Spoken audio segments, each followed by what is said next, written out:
오늘 우리에게 주실 하나님의 말씀을 제가 봉독해 드립니다. 오늘 우리 함께 받을 말씀은 누가복음 9장 43절에서 50절까지의 말씀을 제가 봉독해 드리겠습니다. 오늘 본문의 말씀은 누가복음 9장 43절에서 50절까지의 말씀입니다. 다 찾으신 줄 알고 제가 봉독해 드리겠습니다. 사람들이 다 하나님의 위엄에 놀라니라. 그들이 다 그 행하시는 모든 일을 놀랍게 여길세 예수께서 제자들에게 이르시되 이 말을 너희 귀에 담아두라. 인자가 장차 사람들의 손에 넘겨지리라 하시되 그들이 이 말씀을 알지 못하니 이는 그들로 깨닫지 못하게 숨김과 되었음이라. 또 그들은 이 말씀을 묻기도 두려워하더라. 제자 중에서 누가 크냐 하는 것을 변론이 일어나니 예수께서 그 마음에 변론하는 것을 아시고 어린아이 하나를 데려다가 자기 곁에 세우시고 그들에게 이르시되 누구든지 내 이름으로 이런 어린아이를 영접하면 곧 나를 영접함이요 또 누구든지 나를 영접하면 곧 나를 보내신 이를 영접함이라. 너희 모든 사람 중에 가장 작은 그가 큰 자니라. 요한이 여짜오되 주여 어떤 사람이 주의 이름으로 귀신을 내쫓는 것을 우리가 보고 우리와 함께 따르지 아니하므로 금하였나이다. 예수께서 이르시되 금하지 말라. 너희를 반대하지 않는 자는 너희를 위하는 자니라 하시니라. 아멘. 말씀에 큰 은혜 되시기 바랍니다. 이 시간에는 우리 할렐루야 성가대에서 나의 찬미라는 제목으로 하나님께 찬양 드리겠습니다.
오늘 주일 예배 나오신 여러분들을 주 이름 환영하고 축복합니다. 우리 사랑하며 인사하고 말씀 받습니다. 손을 꼭 잡고 인사합니다. 하나님 당신을 너무너무 사랑하십니다. 다시 한 번 더 앞뒤상 인사합니다. 그래서 나도 당신을 사랑합니다. 아멘. 오늘도 하나님께서 우리를 사랑하심을 알고 예배 가운데 하나님 부으신 은혜가 여러분 가운데 충만하기를 주의 이름으로 축복합니다. 예수님께서 이 땅에 오셔서 우리에게 참 놀라운 일을 행하셨습니다. 예수님께서 이 땅에 오셔서 우리에게 행하신 가장 놀라운 일은 우리에게 구원을 베푸신 겁니다. 그리고 이 땅에 당신의 나라, 당신이 다스리는, 당신이 통치하시는 하나님의 나라를 우리 가운데 이루어 주신 것입니다. 예수님께서 오시기 전에는 사람들은 하나님의 나라가 어떤 나라인지에 대해서 잘 몰랐습니다. 막연했습니다. 그래서 죽으면 가는 천국 정도로 생각했습니다. 그래서 하나님의 통치, 하나님의 다스림이 뭔지를 잘 몰랐습니다. 그런데 예수님께서 이 땅에 오심으로, 그래서 천사가 예수님이 오실 때 그가 임마누엘이라 하라, 하나님이 우리와 함께 계신다, 하나님이 우리와 함께 하심이 뭔지를 예수님을 통해서 우리에게 보여주셨습니다. 그래서 지금도 우리는 그 예수님 우리 가운데 오심으로 하나님이 우리와 함께 계신다, 하나님의 통치가 무엇인지를 알고 하나님의 나라가 무엇인지를 지금 우리가 알고 신앙생활을 하고 있습니다. 자, 그렇다면 여러분, 과연 우리는 하나님의 나라 백성으로서 예수님께서 말씀하신 이 하나님의 나라, 하나님의 거룩한 통치 속에서 우리가 이 하나님의 나라를 누리는가? 여러분, 이것이 우리에게 굉장히 중요한 질문입니다. 그래서 오늘 이 예배 가운데 우리가 말씀을 들으면서 과연 나는 하나님의 나라 백성으로, 하나님의 나라에 속한 사람으로 하나님의 통치 안에 있는가 아닌가를 여러분 스스로 또 발견해보는 복된 시간이 되기를 바랍니다. 자, 그런데 예수님께서 우리에게 이 하나님의 나라, 하나님의 통치를 이루기 위해서 우리 예수님께서는 엄청난 대가를 지불하셨습니다. 우연히 그런 일들이 우리에게 일어난 것이 아니라 예수님께서 우리에게 이 놀라운 구원의 은혜, 하나님의 나라를 허락하시기 위해서 엄청난 대가를 지불하셨는데 그 대가가 뭐다? 그게 십자가입니다. 예수님께서 십자가의 죽으심으로 말미암아, 그래서 그 십자가의 죽으심, 그래서 우리가 그 예수를 믿는 자마다 멸망치 않고 영생을 얻게 하려 하심이라. 하나님의 백성이 되는 그 길이 바로 예수 그리스도의 십자가의 죽음으로 말미암아 우리에게 이루어진 겁니다. 엄청난 대가를 하나님께서 우리에게 지불하신 겁니다. 기억하십시오. 우리가 예수를 믿고 하나님의 자녀가 된 거, 우리가 하나님의 나라 백성이 된 거, 여러분 저절로 우연히 된 게 아니에요. 예수님께서 엄청난 대가를 지불하셨습니다. 십자가 위에서 죽기까지 복종하심으로 우리에게 이 엄청난 일을 우리에게 이루신 겁니다. 자, 그래서 이 예수님의 십자가의 죽으심이 자기에게 경험된 사람, 예수님께서 십자가를 지실 때 그 십자가를 내가지고 예수님 십자가에서 죽으실 때 나도 그 십자가에서 죽었다라고 고백하는 그 십자가의 죽음을 경험한 사람을 가리켜서 우리는 거듭난 사람이다라고 말합니다. 그래서 여러분, 거듭난 사람은 그냥 용어로만 거듭난 게 아니라 예수님이 십자가에 죽으실 때 나도 죽었다라고 믿는 사람. 그래서 바울은 이것을 이렇게 고백합니다. 이제 내가 사는 것은, 내 안에 사는 것은 내가 아니요 그리스도께서 사신 것이라. 이제 내가 육체 가운데 사는 것은 나를 사랑하사 자기 아들을 믿는 믿음 안에서 사는 것이라. 바울은 이것을 거듭난 사람의 표현을 이렇게 믿음 안에서 사는 사람, 자기 아들을 믿는 믿음 안에서 사는 사람을 가리켜서 거듭난 사람이라고 말합니다. 그래서 이 거듭난 사람은 십자가를 경험한 사람입니다. 이 거듭난 사람은 예수님이 죽으실 때 죽었다라고 믿는 사람입니다. 예수님이 살아날 때에 나도 함께 살았다라고 믿는 사람입니다. 기억하십시오. 자, 이렇게 예수님이 죽을 때 함께 죽었고 예수님이 살아날 때 함께 살아났다고 믿는 이 사람이 바로 여러분 예수님처럼 우리가 이 땅 가운데 살 수가 있는 겁니다. 그래서 이런 사람을 가리켜서 오늘 본문에서는 예수님께서 섬기는 자, 종의 도를 가진 자라고 말씀을 합니다. 여러분, 우리가 우리의 삶의 현장에서 바로 이 종의 도를 나타낼 때에, 우리가 섬기는 자의 자리에 있을 때에 그 삶을 통해서 기독교의 복음이라는 것이 사람을 변화시키는 겁니다. 우리가 이 세상 속에서 이 섬김의 자리에 있을 때, 이 종의 도를 가지고 살 때에 세상이 뒤집어지는 겁니다. 세상의 문화와 그 문화 속에 있는 사람들이 바뀌게 되는 겁니다. 다른 말로 하면은 왜 사람이 바뀌지 않는가? 왜 세상의 문화를 바꿔내지 못하는가? 우리가 세상 속에서 바로 이 종에도 우리가 이 섬김의 자리에 있지 않기 때문이다 라고 우리가 말할 수 있는 겁니다. 여러분 보십시오. 예수님 당시의 세계는 로마에 의해서 지배가 되고 있습니다. 지금은 미국이라는 나라와 중국이라는 이 두 강대국 속에서 전 세계가 움직이고 하고 있는 것처럼 보여집니다. 마찬가지로 예수님 당시에는 로마가 전 세계를 장악하고 있었습니다. 그래서 모든 길이 로마로 통한다라고 할 만큼 로마는 군사, 정치, 문화 모든 영역에 엄청난 영향을 미치고 있었습니다. 자, 그러니까 로마의 문화가 세계를 지배하고 있었는데 이 로마의 문화의 특징이 뭐냐 하면 바로 종의 문화입니다. 이 당시에 로마 시대에 이 당시에 로마에 의해서 노예 생활을 하던 사람들이 약 한 5천만 명이 정도입니다. 그러나 로마가 세계를 정복하면서 각 나라 그 식민지국가에서 사람들을 잡아옵니다. 그리고 자기 나라에서 노예로 삼기도 하고 아니면 그 나라에서 로마가 파송한 군대와 로마 사람들이 그 나라에 들어가서 그 사람들을 노예로 삼고 부립니다. 이러한 로마의 노예가 된 사람들이 그 당시에 5천만 명 정도가 됐다는 것은 얼마나 이 노예 문화가 뿌리 깊었는가, 얼마나 많은 사람들이 이 노예 속에서 살았는가를 우리가 알 수가 있습니다. 자, 그런데 이 로마 사회 속에서 노예라는 것은 가장 천대받는, 가장 인간으로서 대우받지 못하는 천대받는 사람들이 노예였습니다. 여러분, 그런데 이 로마 시대 사람들은 노예, 종이 어떤 사람인가를 다 알고 있는데 그런데 1세기의 기독교가 이 로마에 들어가서 로마의 하나님의 복음이 증거됩니다. 예수님의 복음이 그 땅 가운데 증거됩니다. 그래서 바울은 이 로마서 1장 1절에 이렇게 말합니다. 예수 그리스도의 종. 자신을 가리켜서 예수 그리스도의 종이라고 말합니다. 그러니까 그 당시 로마 시대의 사람들에게는 종이라는 용어만 들으면 그 종이라는 게, 노예라는 게 얼마나 끔찍한 삶인가, 얼마나 사람 대우받지 못하는가를 너무나 잘 알고 있는데 바울이 복음을 전하면서 나는 예수님의 종이다라고 말했을 때에 이 사람들이 도무지 그것이 수용될 수가 없는 거예요. 어떻게 우리가 종이 될 수가 있는가? 그러니까 예수를 믿는다는 것은 예수님의 노예가 되는 것이고 예수를 믿는다는 것은 사람들의 종이 되는 것인데 도무지 그것이 사람들에게는 이해가 안 되는 거예요. 받아들일 수가 없는 거예요. 그러니까 그 사람들에게는 엄청난 충격인 겁니다. 그래서 복음이 들어가는 곳곳마다 분쟁이 일어납니다. 복음이 들어가는 곳곳마다 사람들에게 있어서 소란이 일어납니다. 왜요? 도무지 자기 생각에 그것을 수용할 수가 없으니까. 어떻게 노예가 될 수가 있는가? 어떻게 종이 될 수가 있는가? 지금 우리도 마찬가지입니다. 여러분, 기독교의 참된 복음 앞에 부딪힐 때에 우리가 가장 우리 속에 일어나는 갈등이 뭐냐면, 그러면 나 어떻게 살아? 내가 이 세상 속에서 그러려고 예수 믿는 건 아닌데 나는 예수 믿는 것이 잘 살고 건강하게 살고 복받아서 떵떵거리며 살고 싶은데 그런데 내가 다른 사람의 종이 된다고? 내가 다른 사람보다 나보다 다른 사람을 더 낫게 여기고 내가 다른 사람에게 종이 된다고? 도무지 수용이 안 되는 겁니다.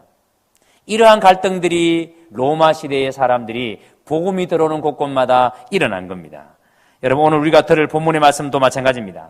지금 예수님께서 제자들에게 보여주시고 가르치신 복음이 바로 너희가 종이 되라, 너희가 섬기는 자가 되라는 말씀입니다.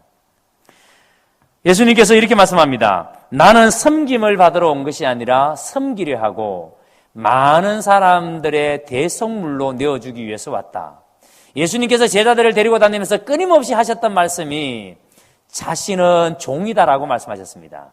그리고 너희도 나처럼 종이 되어야 된다. 그래서 나는 섬김을 받기 위해서 온 것이 아니라 섬기려고 왔다. 많은 사람들에게 제물이 되기 위해서 왔다. 라고 예수님께서 말씀합니다. 그러기 위해서 예수님께서는 친히 십자가에서 죽으셨습니다. 당신이 종이 되셨고 종으로서 친히 죽으셨습니다. 여러분, 바울은 이것을 빌립보서에 이렇게 말합니다. 그가 하나님과 동등되신 분이시지만 그런데 그가 스스로 하나님과 동등됨을 취할 것으로 여기지 아니하시고 자기를 비어 종이 되셨다. 예수님은 스스로 종이 되셨습니다. 그리고 종이 되시고 죽기까지 복종하셨습니다. 그러면서 예수님께서는 우리에게 바로 종이 되라고, 오늘 본문에서는 가장 큰 자가, 가장 작은 자가 그가 바로 가장 큰 자다. 누가 가장 큰 자냐? 가장 작은 자가 가장 큰 자다라고 말씀합니다. 여기서 말씀하는 가장 작은 자는 바로 섬기는 자를 말합니다. 섬기는 자가 가장 큰 자다. 우리가 볼 때 참으로 섬기는 자가 별 볼 일 없는 것처럼 보이지만 하나님께서는 섬기는 자가 가장 큰 자라고 말씀합니다. 이 섬김이 바로 종의 도를 말씀하는 겁니다. 너희가 종이 되어야 한다라는 말씀입니다. 자, 그런데 여러분, 우리는 왜 종이 되지 못할까요?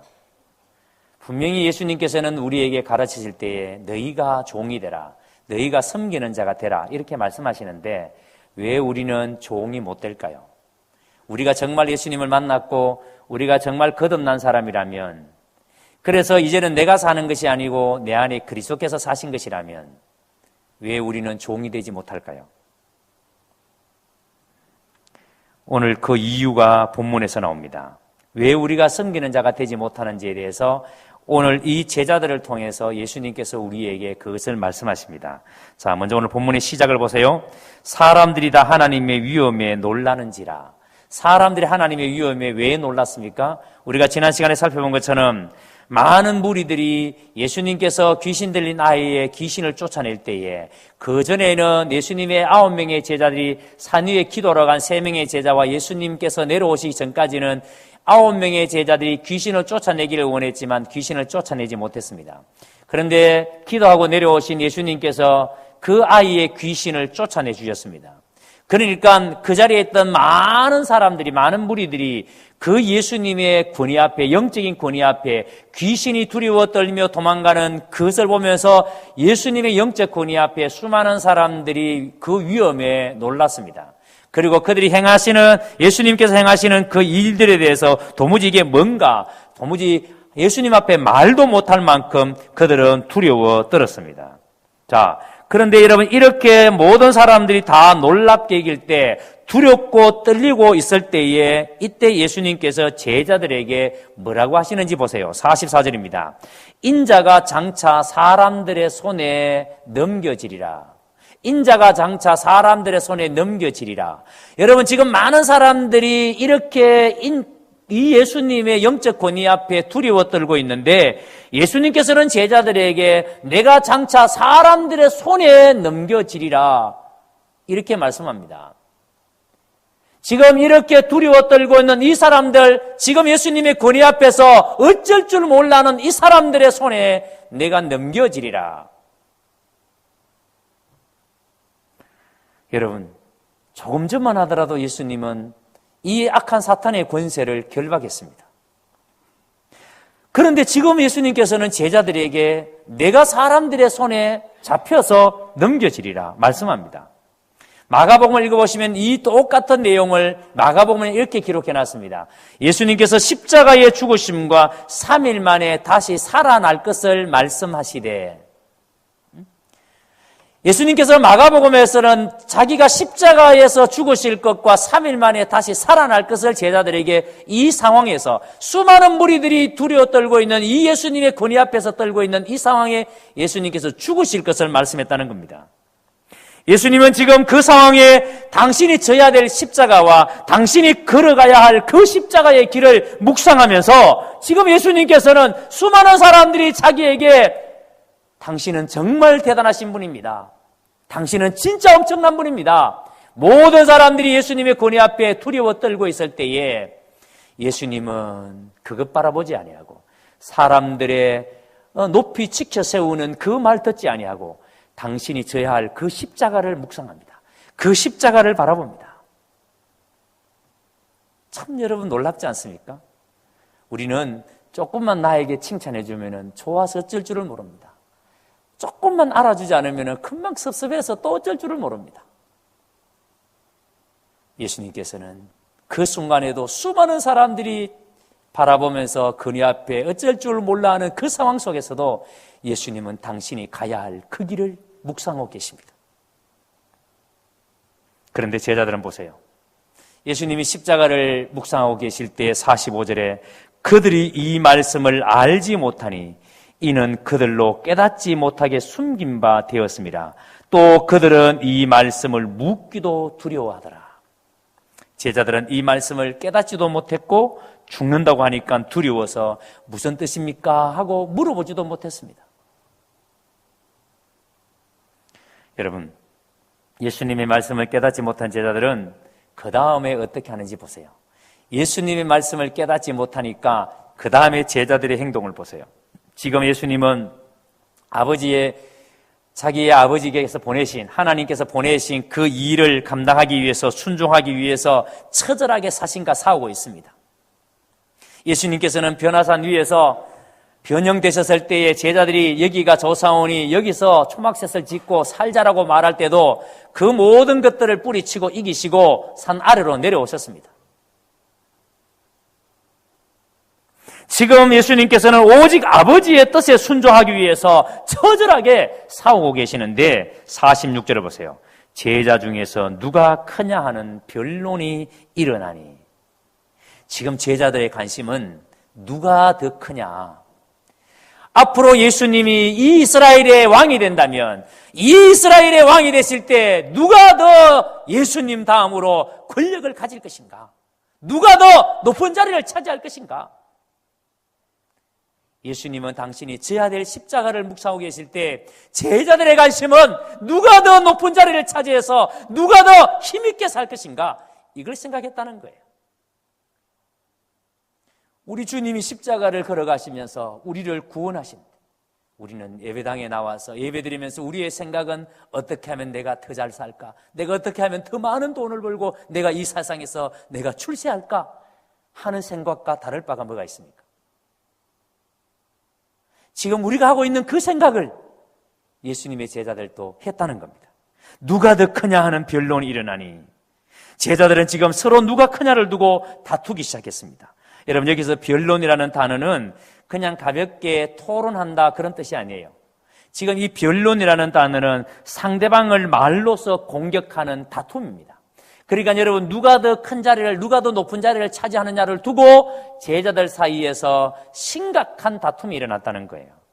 여러분, 우리가 생각할 때에 12제자가 다 같아 보이지만 이미 이 제자들 가운데에서는 심한 서열 다툼이 있었다는 것을 우리가 짐작할 수 있습니다. 겉으로는 예수님을 잘 따라다니고 있었지만, 겉으로는 대단히 훌륭한 제자들 모습을 가지고 있었지만 그 이면에 그 속으로는 이미 서열 때문에 누가 예수님 다음인가, 누가 예수님의 다음인가. 그도 그럴 것이 예수님께서는 늘 3명의 제자들을 데리고 다니십니다. 베드로와 야고보와 요한을 데리고 다니시니까 나머지의 제자들은 상대적으로 얼마나 여러분 박탈감을 당했을까요? 예수님께서는 편애하시는데 그럼 우리는 뭔가? 목사님들도 종종 모이면 그럽니다. 목사님들 가운데도 적자가 있고 서자가 있다. 그래서 하나님께서 은혜를 주시고 복을 주시는 교회에는 그 목사님들은 다 하나님의 적자고, 지지도 고생하는 목사님들은 하나님의 서자들이다. 우스개 말로 그런 말을 해요. 그러니까 이 제자들도 누구는 예수님의 총애를 받아서 늘 예수님과 다니는데 우리는 뭐냐? 그런 생각을 하는 거죠. 그래서 이들은 주님으로부터 총애를 받지 못하는 것 때문에 그들은 언제나 마음이 못마땅했을 겁니다. 왜 예수님께서 우리를 이렇게 편애하시나? 결국 이것이 제자들 사이의 세력 다툼으로 나아갑니다. 앞으로 예수님이 이스라엘 왕이 되었을 때 누가 주도권을 쥐고 누가 그 주도권을 가지고 예수님 다음으로 권력을 휘두를 것인가, 행사할 것인가? 여러분, 꼭 기억해야 될 것은 예수님의 제자들이 지금 변론한 것이 아니라 예수님의 제자들이 다툼이었다는 것을 주목해야 됩니다. 단순하게 말로서 한번 해보는 것이 아니라 이 서열 때문에 심각한 다툼이 일어났다는 것을 주목해야 됩니다.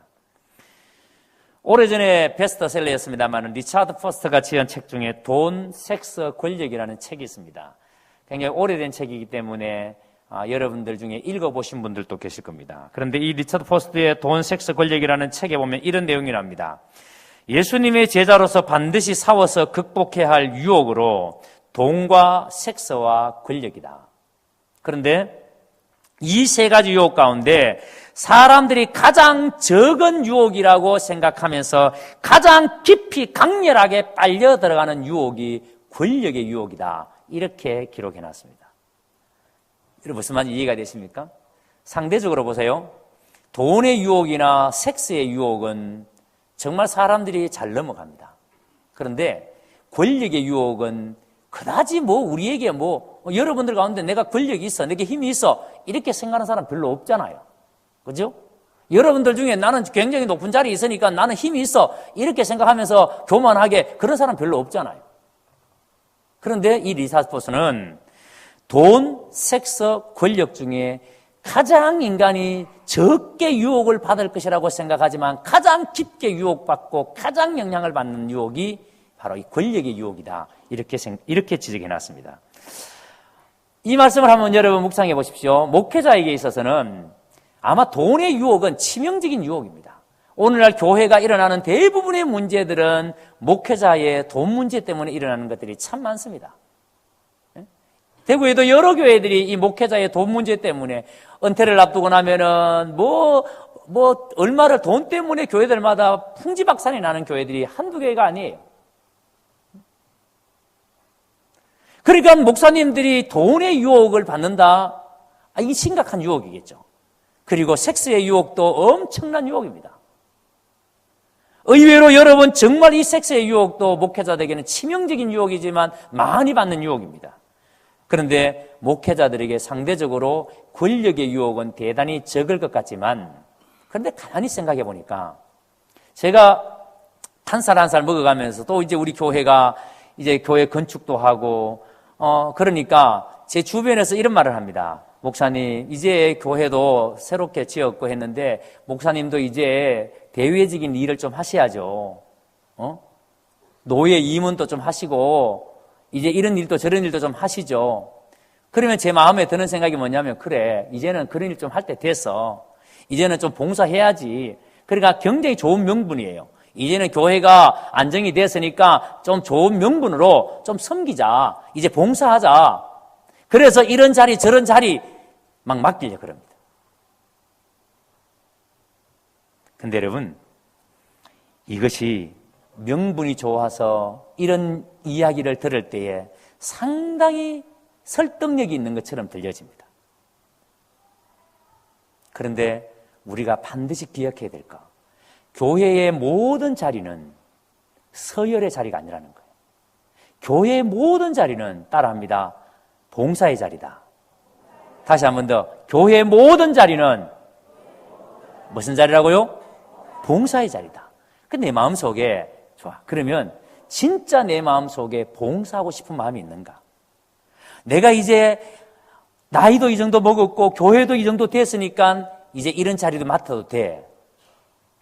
이런 생각이 앞서는 것인가? 아니면 진짜 나에게 봉사할 마음이 있는가? 진짜 섬기고 싶은 마음이 있는가? 교회의 모든 자리는 봉사의 자리입니다. 그런데 교회의 자리가 서열화가 되면은 반드시 거기에 다툼이 일어나고 다툼이 있으면 반드시 거기에 분열이 따라오게 됩니다. 왜 교회가 어려움이 생기는가? 자리가 서열화되기 때문에. 장로님의 자리가 집사님의 자리보다 더 높다고 생각하니까 서열화가 되니까 거기에 다툼이 일어납니다. 장로님의 자리는 봉사의 자리입니다. 모든 성도들을 섬기는 자리. 권사의 자리는 철저하게 성도를 섬기라고 하나님이 세우신 자리입니다. 그런데 그것이 집사 자리보다 더 높은 자리라고 생각하는 순간 교회가 다툼이 일어나는 겁니다. 기억하셔야 됩니다. 교회의 모든 자리는 봉사의 자리라는 것. 그래서 바울은 빌립보서 2장에서 우리가 이 자리의 유혹으로부터 이기려면 자기보다 남을 낮게 여기는 마음을 가져야 된다라고 말씀합니다. 자기보다 남을 낮게 여기는 마음을 가질 때에 이 다툼이 일어나지 않는다. 다른 사람을 돌보는 마음이 있어야, 그래야 이 다툼이 일어나지 않는다. 그러니까 내가 있는 이 자리에서 내가 다른 사람을 돌봐야 된다, 내가 다른 사람을 섬겨야 된다, 이 마음이 있어야 다툼이 일어나지 않는데, 내가 이 자리에 있는데 왜 나를 알아주지 않아? 내가 지금 이 자리에 있는데 왜 사람들이 나를 알아주지 않아? 이럴 때에 다툼이 일어난다는 거예요. 그래서 교회 모든 자리에서 자기보다 남을 낮게 여기는 자리, 다른 사람을 돌아보는 마음을 가진 자리, 그래서 바울은 이러한 삶의 모델로 제시하신 분이 누구냐면 예수님입니다. 앞에서 말씀드린 것처럼 너희 안에 이 마음을 품으라 하면서 곧 그리스도 예수의 마음이니, 너희 안에 이 마음을 품으라 곧 그리스도 예수의 마음이니. 예수님의 마음이 어떤 마음입니까? 여러분, 여기서 품는다라는 말을 주목해 보셔야 됩니다. 품는다라는 것은 예수님의 생각대로 생각하고 예수님이 말하신 것처럼 말하며 산다는 것이 품는다라는 의미예요. 그러니까 그리스도 예수의 마음이니 이 마음을 우리 가운데 품을 때 예수님이 생각하신 것을 생각하고 예수님이 말하는 것을 말하며 사는 게 그 마음을 품은 거예요. 이 예수님의 생각, 예수님의 마음이 뭐냐면 따라합니다. 낮아짐. 크게 낮아짐. 예수님의 생각, 예수님이 품은 것이 뭐라고요? 그게 낮아짐이라고요. 예수님께서 우리에게 보여주실 삶의 본이 뭐냐면 낮아짐입니다. 철저하게 예수님 당신을 낮아지사. 그래서 바울은 하나님이 본체시나, 그는 하나님의 본체시나 자기를 비워 하나님과 동등됨을 여길 것으로 취하지 아니하시고 자기를 비워 종이 되셨다라고, 종의 형체를 가지셨다라고. 철저하게 예수님은 당신을 비우셔서 당신이 종이 되셨다라고. 예수님은 하나님이시지만 스스로 종이 되셨습니다. 예수님은 하나님이시지만 스스로 낮아지셨습니다. 예수님은 하나님이시지만 스스로 그가 노예가 되셨습니다. 어디까지 낮아졌습니까? 죽는 자리까지. 죽는 자리까지. 그 종의 자리에서 죽기까지. 예수님은 창조주 하나님이시지만 당신의 모든 능력과 권한을 가지셨지만 스스로 위엄과 영광을 가진 하나님으로서 자신을 드러낼 모든 권한을 예수님은 포기하셨습니다. 그런데 예수 믿는 우리가 진짜 거듭난 사람이라면, 우리가 진짜 하나님께 속한 사람이라면, 우리가 이 예수님의 마음을 가진 사람이라면 우리도 이 예수님처럼 이런 낮은 자의 삶, 이 종의 자리에서 사는 것이 마땅할진데 우리는 얼마나 대접받지 못해서 안달입니까? 우리는 얼마나 존경받지 못해서 안달입니까? 예수님의 겸손은 자기를 아무것도 아는 것으로 여기고 자기를 완전히 비워서 종이 되셨습니다. 사람이 되셨습니다. 그리고 그분의 겸손은 죽음으로 완성했습니다. 여러분, 바로 오늘 우리가 이 예수님을 본받아야, 이 예수님의 마음을 우리 속에 가져야, 우리가 참으로 이 예수님을 우리가 바라볼 때 우리 안에 있는 이 잘못된 우울의식을 극복하고 자리에 집착하지 않을 수가 있습니다. 지금 제자들이 보여줬던 이 다툼, 이 서열 때문에, 누가 더 크냐 때문에 다투는 이 모습이 우리 속에서 해결될 수가 있습니다. 그래서 47절에 보세요.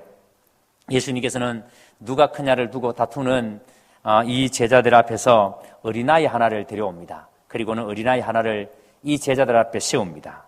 그리고는 뭐라고 하십니까? 48절에 보세요. 그들에게 이르되 누구든지 내 이름으로 이런 어린아이를 영접하며, 누구든지 내 이름으로, 예수님의 이름으로 이런 어린아이를 영접하면 곧 나를 영접하며. 이런 어린아이가 어떤 어린아이예요? 여러분 생각해 보세요. 내가 지나가는 아이에게 사탕을 사주고 내가 지나가는 아이에게 빵 한 개 사주고 하면은 그 순간은 아이들은 고맙습니다 합니다. 그런데 조금만 지나고 얘야 사탕 한 개 나한테 줄래? 그러면은 싫어요, 내 것입니다 이렇게 이야기합니다. 왜요? 일단 아이는 자기 손에만 들어오면은 아이는 자기 것이라고 주장합니다.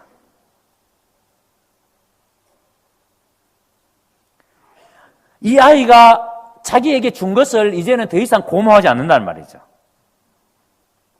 그런데 지금 예수님께서는 이런 어린아이를 영접하며, 이런 어린아이, 나에게 어떤 유익이 없고 나에게 어떤 도움이 안 되는 이런 어린아이 같은 사람이라도 우리가 영접하면, 우리가 섬기면 그것이 곧 나를 영접하며 곧 나를 섬기며. 지난번에 우리 최승희 지사님 돌아가셨을 때 입관 예배를 드리는데 솔직히 제가 염려 아닌 염려를 했습니다. 왜냐하면 우리 최성 기사님은 혼자 신앙생활 하시는 분이에요. 아무도 교회 안 나오시고 혼자서 신앙생활 하시는 분이고, 그렇다고 해서 교회 성도들과 깊은 관계를 맺고 있는 분이 아니고, 이분이 뭐 우리 교회 안에 예경사에 많이 찾아다니신 분도 아니시고, 응? 그러니까 이분이 영적으로 풍성하게 성도들과 함께 교제 가운데 살았던 분이 아니시기 때문에 입관 예배를 드리는데 우리 성도들 적게 나오면 어떻게 하나, 이런 염려 아닌 염려를 하고 있었어요. 그런데 입관 예배를 드리는데 너무 성도들이 많이 나오셨어요. 그래서 제가 정말 회개했습니다. 하나님, 우리 성도들 믿음보다 내가 못합니다. 이렇게 영적으로 성숙한 우리 성도들이 있는데 내가 괜한 염려를 해가지고, 여러분 솔직히 생각해 보세요. 최성기 집사님 입관 예배에 참석을 하면은 나에게 무슨 유익이 있나요? 그 가족들이 우리 집에 예경사 있을 때 누가 올 사람도 없습니다. 내가 그 집에 갔다고 해서 가족들 중에 왔다라고 알아줄 사람도 없습니다. 근데 여러분, 참석하는 것은 우리가 어떤 이익을 바라고 참석하는 게 아니잖아요. 만약에 여러분 결혼식이든 장례식이든 내가 가면 저 집에도 올 것이다, 주고받는 것이라고 생각하면은 절대로 올 사람이 아니면 안 가는 거죠. 안 가는 거죠. 그런데 참석하는 것은 오든 안 오든 그거와 상관이 없이 그저 내 마음을 하나님께 드리는 겁니다. 참석해서 위로하고, 참석해서 그 아픈 사람들을 위로해 주는, 참석 그 자체가 위로가 되어지기 때문에 위로해 주는. 그러니까 여러분, 어린아이가, 우리가 어린아이에게 아무리 잘해준들 우리에게 돌아오는 유익은 없다는 거죠. 그럼에도 불구하고 예수님께서는 이 어린아이 같은 이 사람들을 영접함이 곧 나를 영접합니다. 론세련하는 내비게이터의 아주 유명한 지도자가 있습니다. 저는 옛날에 내비게이터에서 훈련을 받았기 때문에 내비에서 나온 책들을 참 많이 읽은 적이 있습니다. 이 론세니의 책이 우리나라에 많이 번역이 되어져 있는데, 근데 한 번은 이 론세니로부터 훈련을 받던 한 청년이 론세니에게 이런 질문을 합니다. 선생님, 내가 이제 그리스도의 참된 종이 되었다는 것을 어떻게 알 수 있습니까? 이때 론세니가 이렇게 대답합니다. 지금은 몰라. 자네가 사람들에게 종 취급을 당할 때 그때 자네가 어떻게 반응하느냐를 보면 알지. 다른 사람이 자네를 종 취급할 때 네가 나를 지금 무시해? 하고 화를 낸다면 자네는 아직 종이 되지 못한 거야. 남들이 나를 종 취급하고 나를 부릴 때, 내 자존심이 꺾이고 내가 무시당하는 듯한 느낌을 가질 때, 그래 맞아, 나는 종노릇 하는 사람이야. 주님의 종이고 주님이 맡겨주신 사람들의 종이야. 나를 밟아라, 기꺼이 당하겠다 라고 말할 수 있다면 자네는 진정한 종이 된 거야. 이렇게 이야기했습니다. 저는 이 책을 읽을 때 정말 충격을 받았고 큰 감동을 받았습니다. 왜냐하면 내 속에도 여전히 이 론세니가 지적한 것처럼 누가 나를 무시할 때 내 속에 도무지 걷잡을 수 없는 분노가 내 속에서 일어나기 때문에, 겉으로는 표현할 수 없지만 내 속 사람이 나를 무시해? 나를 무시해? 이런 마음이 내 속에서 불같이 일어나는 것을 내가 알기 때문에, 그러니까 아직까지 내가 주님의 종이 제대로 되지 못했구나, 내가 아직까지 진정한 주님의 종이 아니구나 알게 되었을 때 얼마나 큰 충격을 받고 가슴이 얼마나 고통스러운지 모릅니다. 지금도 여전히 내 속에 이런 마음들이 있습니다. 누군가가 나를 무시할 때, 누군가가 나에게 함부로 할 때, 네가 나를 무시해? 이런 마음들이 내 속에 있음을 부정할 수가 없습니다. 여러분, 진짜 종은 우리가 주님의 종이고 주님이 맡겨주신 그 사람들의 종. 그래서 어린아이가 나에게 아무런 유익이 되지 않는 아이라 할지라도, 여러분, 사람들이 저 사람이 나에게 아무런 유익을 주지 않는 사람이라 할지라도 저 사람이 하나님의 사람이고 하나님이 보내신 사람이고 하나님이 맡기신 사람이기 때문에 내가 저 사람의 종이 되는 거. 그래서 그가 나를 짓밟는다 할지라도, 그가 나에게 모욕감을 준다 할지라도 내가 기꺼이 당하겠어 라는 마음이 나에게 생긴다면 나는 진짜 주님의 종이라는 사실. 여러분 어떻습니까? 여러분은 진정한 주님의 종이 되셨습니까? 조건 없는 섬김의 연습. 남이 나를 잘 대해주든지 잘 대해주지 않든지 간에 아무런 조건 없이 여러분들은 종으로서 살아가고 계십니까? 여러분, 교회 봉사도 바로 그렇게 하는 것입니다. 교회 봉사도 아무런 조건 없이 하나님이 나에게 맡기셨고 하나님의 사람들을 나에게 붙여주셨고 나는 저 사람들을 섬겨야 돼. 나는 이 교회를 섬겨야 돼. 그 마음으로 하는 게 교회 봉사예요. 마지못해서 억지로 하는 게 아니라 바로 여러분, 내가 하나님의 종이고 하나님의 사람들을 나에게 맡기셨기 때문에 내가 저 사람들을 섬겨야 돼. 저 사람들의 종이 되어야 돼. 그 마음으로 하는 게 교회 봉사예요. 근데 여러분 보세요. 제자들 이렇게 이야기하니까 제자들이 여러분 이런 얘기를 도무지 이해할 수가 없습니다. 심지어 49절에 보세요. 요한이 이렇게 말합니다. 선생님, 어떤 사람들이 예수님의 이름으로 귀신을 쫓아내고 병을 고칩디다. 그런데 그들은 우리 편이 아닙니다. 그래서 그 일 하지 말라고, 예수의 이름을 함부로 사용하지 말라고 제가 금했습니다. 지금 요한이 예수님에게 이런 얘기합니다. 지금 예수님께서 너희가 종이다라 그러니까 요한이 여러분 다짜고짜 이렇게 지금 예수님의 이름을 함부로 사용하지 말라고 내가 사람들에게 이야기했습니다. 그러면 예수님께서 너 잘했다 칭찬할 줄 알았는데 예수님께서 뭐라고 하는 게 아니라 그냥 놔둬라. 그냥 놔둬라. 너희를 위하는 자다. 그냥 놔두래요. 그러니까 이 요한이 이런 얘기할 때 얼마나 충격을 받았겠습니까? 분명히 지금 요한의 생각이 뭐냐면 요한은 옛날에 야고보와 함께 사마리아에 들어갈 때에 이 사마리아 사람들이 이 예수님의 제자들을 박해한 적이 있습니다. 그랬더니 화가 난 거예요. 왜 알아주지 않느냐? 우리가 예수님의 제자인데 내가 너희들에게 엄청난 일을 하기 위해서 왔는데 왜 우리를 안 알아주느냐? 화가 나니까 이 요한이 이렇게 이야기합니다. 선생님, 하늘에서 불이 내려서 이 사마리아 사람들을 모조리 불살라 버립시다. 우리말로 하면은 경상도 사람이 전라도 사람 마음에 안 든다고 하나님 저 전라도 불 좀 사질러 주세요. 이렇게 말한다는 거예요. 예? 여러분, 지금 예수님의 제자들의 모습이 예수님께서 지금 너희가 종이 되어야 된다 그러는데 예수님의 제자는 여전히 아직까지 그 마음속에 편을 가르고 있는 겁니다. 우리 편이 아니라고 생각하면 철저하게 전부 다 뭐예요? 원수인 겁니다. 그게 예수님의 제자들이 가지고 있던 생각들이었습니다. 여러분, 지금 우리 사회가 앓고 있는 중병도 바로 이런 병 아닙니까? 집단 이기주의, 집단 지역주의. 우리 편이 아니면 모두가 다 적입니다. 자, 이렇게 서열병에 사로잡히고 편을 갈라서 네 편 내 편 해서는 우리는 결코 섬김의 자리에 설 수가 없다는 거예요. 예수님께서 너희가 종이 되어가는데 제자들의 생각은 끊임없이 서열 다툼하고 네 편 내 편 나누고 이런 생각을 가지고 있다는 거예요. 그런데 여러분, 오늘 지금 우리도 이 제자들의 생각과 다르지 않다는 거예요. 여전히 교회 안에서도 서열 다툼하고 있고 여전히 교회 안에서도 네 편 내 편을 나누고 있고 여전히 교회 안에서도 지역 이기주의와 이런 것들 가지고 사람들이 편을 가르고 있다는 거예요. 그래서 예수님께서는 이 어린아이 한 명을 제자들 앞에 세우고 이 어린아이가 너희에게 무슨 덕이 되겠느냐? 너희가 이 어린아이를 섬긴다고, 이 어린아이를 돌본다고 이 어린아이가 너희들에게 무슨 덕이 되겠느냐? 그런데 이 어린아이 하나를 잘 섬기는 것이, 진정으로 이 어린아이를 잘 섬기는 것이 곧 나에게 하는 것이다. 하나님께 하는 것이다. 예수님께서 지금 그렇게 말씀하시는 거예요. 오늘 여러분들 가만히 한번 생각해 보세요.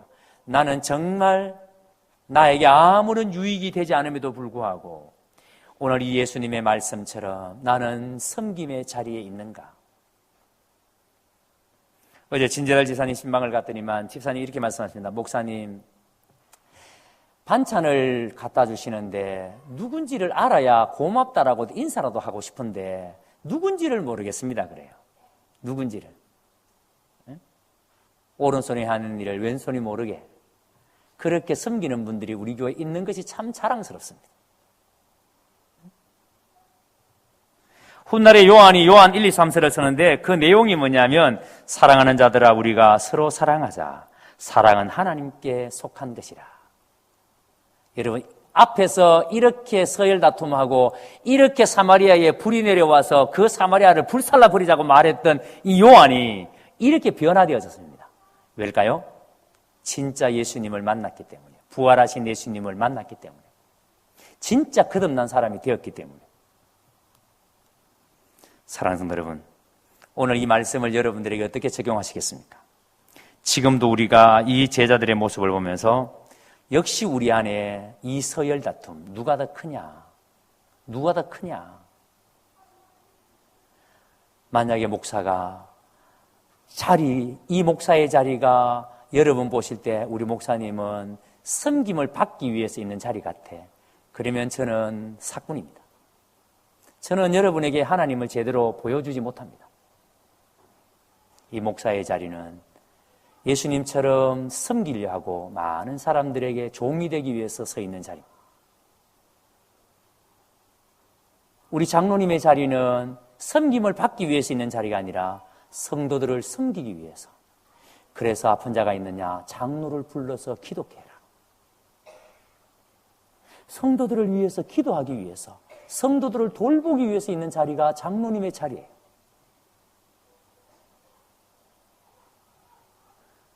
성도들을 돌보기 위해서 있는 자리가 우리의 직분을 가지고 있는 자리예요.